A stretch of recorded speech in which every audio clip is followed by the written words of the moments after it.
এই বিজেপি দলৰ ভিতৰত কিছু চোৰ সোমাই আছে। সোমাইছে নে নাই সোমোৱা? এই বিজেপি দলৰ ভিতৰত কিছু চোৰ সোমাই আছে। কোনকেইটা চোৰ? আহক এটা এটাকৈ আমি গণনা কৰোঁ। প্ৰথমত আমি গম পালো গৰু চোৰ সোমাই আছে। বহুত নানান ধৰণৰ চোৰ সোমাই আছে। অসমৰ ৰাইজে ধৰিলে যে বিজেপি দলৰ ভিতৰত গৰু চোৰ সোমাই আছে। তাৰপিছত ৰাহুল গান্ধী ডাঙৰীয়া তদন্ত কৰিলে আৰু তাৰপিছত প্ৰমাণ কৰিলে যে গৰু চোৰৰ লগত বিজেপি দলৰ ভিতৰত সোমাই আছে ভোট চোৰ। ভোট চোৰ সোমাই আছে বিজেপি দলৰ ভিতৰত। আৰু তাৰপিছত আমি দেখা পালো এই পৰ্বতজোৰা কাৰো লগত আলোচনা নকৰাকৈ আদানী আম্বানীক হাজাৰ হাজাৰ বিঘা মাটি বিক্ৰী কৰি দিলে। 6 কেজুৱেল মাটি কাৰো লগত আলোচনা কৰা নাই। এনেধৰণে অসমৰ 40,000 বিঘা মাটি জনজাতিৰ মাটি, বড়ো মানুহৰ মাটি, ৰাভা মানুহৰ মাটি, মিচিং মানুহৰ মাটি, গাৰো মানুহৰ মাটি কাৰো লগত আলোচনা নকৰাকৈ হিমন্ত বিশ্ব শৰ্মা ডাঙৰীয়া আদানী আৰু আম্বানী আৰু পতঞ্জলীক চম্ভালি দিছে। তাৰ মানে তেওঁলোকৰ মাজত মাটি চুৰ সোমাই আছে। চকু দিব কোনদিনা হিমন্ত বিশ্ব শৰ্মা ডাঙৰীয়া আপোনাৰ মাটি লৈ যায়, চুৰ কৰি লৈ যায়, আপোনালোকে গম নাপাব। সেইকাৰণে কংগ্ৰেছ দল আহিছে পহৰা দিবলৈ। আৰু যেতিয়া কংগ্ৰেছ দল শক্তিশালী হ'ব, আমি চাওঁ যে হিমন্ত বিশ্ব শৰ্মা ডাঙৰীয়া অসমৰ জনজাতি বড়ো ৰাভা মানুহৰ মাটি কেনেদৰে চুৰি কৰি লৈ যায় আমি চাম। আকৌ সেইদিনা মই ভাবিলো এইখিনিয়ে আছে, নাই আকৌ বেলেগ আৰু চোৰ আছে। কি চোৰ গম পালো সেইদিনা? যে কেন্দ্ৰৰ চৰকাৰৰ এটা আঁচনি আছিলে 10 লাখ টকাৰ কাৰণে। এই 10 লাখ টকাৰ আঁচনি অসমৰ দুখীয়া ৰাইজে পাব লাগে, অসমৰ দুখীয়া ৰাইজে পোৱা নাই। এগৰাকী মন্ত্ৰী পৰিবাৰে লৈ গুচি গ'ল। কেন্দ্ৰৰ চৰকাৰৰ আৰু এটা আঁচনি আছিলে 10 কোটি আঁচনি। এই 10 কোটি আঁচনিও এজন বিজেপি নেতাৰ ঘৈণীয়েকে লৈ গুচি গ'ল।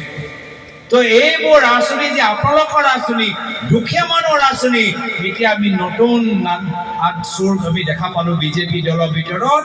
সেয়া হ'ল আঁচনি চোৰ। তো গৰু চোৰ, ভোট চোৰ, মাটি চোৰ, আঁচনি চোৰ। আকৌ আমাৰ আলমদাৰ ডাঙৰীয়াও কিমান শিকাই আছে, কয়লা চৈলাও কিবা হৈ আছে নেকি ইয়াত? কয়লা, গৰু, বালি, পাথৰ এইবোৰতো অলপ সোমাই আছে, নাজানো দেই, পিছত গৈ ধৰিম আমি কিন্তু ধৰিম।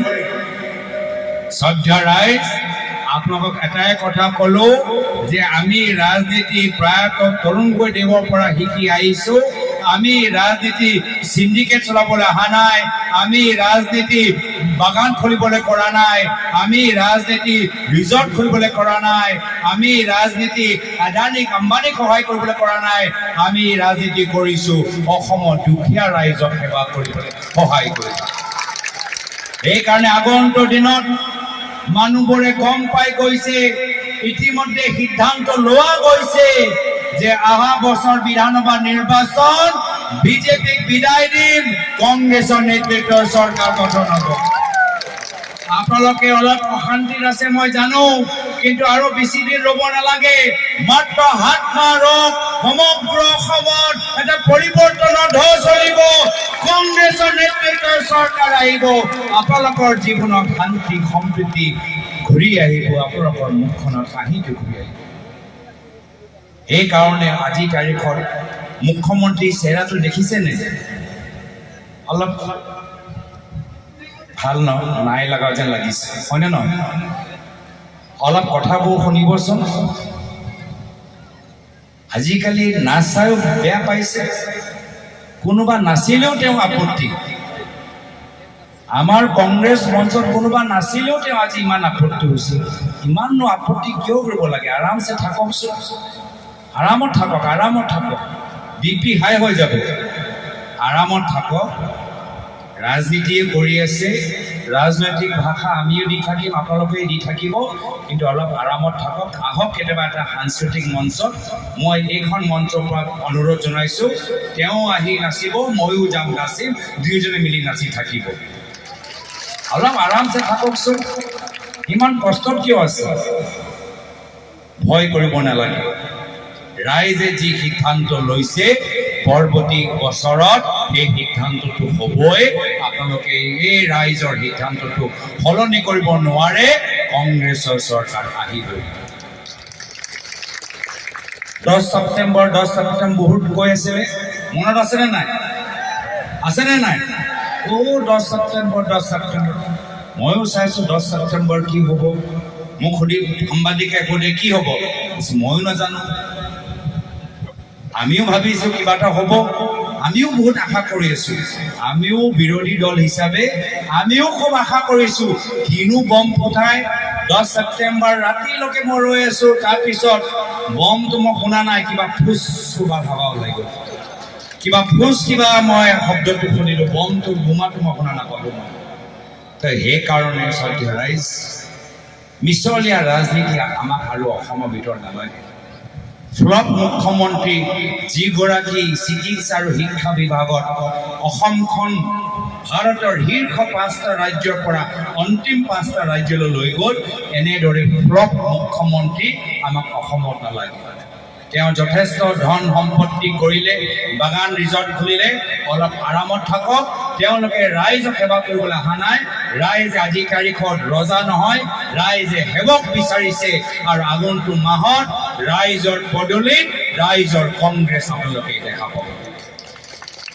শ্ৰদ্ধেয় ৰাইজ, মই বিশেষ আৰু দীঘলীয়া নকৰোঁ, মাত্ৰ সকলে আমাক জনাইছে যে আমাৰ কংগ্ৰেছ দলৰ প্ৰাৰ্থীগৰাকী সোহেন ব্ৰহ্ম ডাঙৰীয়া যথেষ্ট আগ্ৰহী, মানুহৰ মাজত যথেষ্ট জনপ্ৰিয়, খুব তেওঁলোকে কষ্ট কৰিছে।